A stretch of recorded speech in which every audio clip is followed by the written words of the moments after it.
Okay, so there is one odd behavior that my ex did often that was so strange.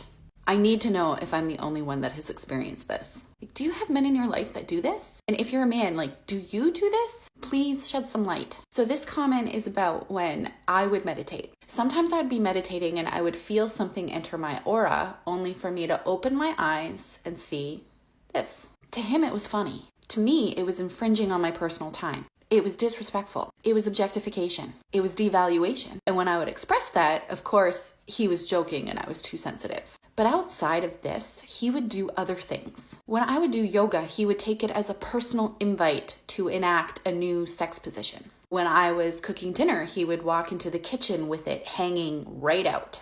Or when I would be working from home in the morning, he would call me into the bedroom, only for me to find him on the bed, starfished, with it fully exposed, and this look on his face that said, "Hop on, baby." And I would stand there like this deer in headlights, not understanding what he was expecting in that moment. He would say it was supposed to be a playful, sexy moment, but a lot of the time it was after an abusive incident and there was no attempt at repair. So when I would communicate that it wasn't an appropriate time, he would tell me that I'm rejecting him and he would get upset. He legitimately expected me to drop whatever I was doing and go for a ride with no foreplay, with no romance, with no consideration of what I was busy doing in that moment. It was about him meeting his needs only. So now I've learned two things about my ex. He was incredibly subconscious about his member.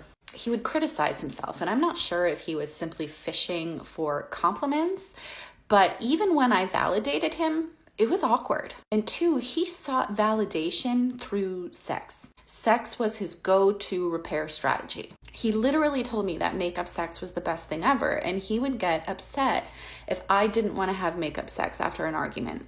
Most emotionally healthy people realize that sex itself isn't repair. Emotional connection, understanding, changed behavior.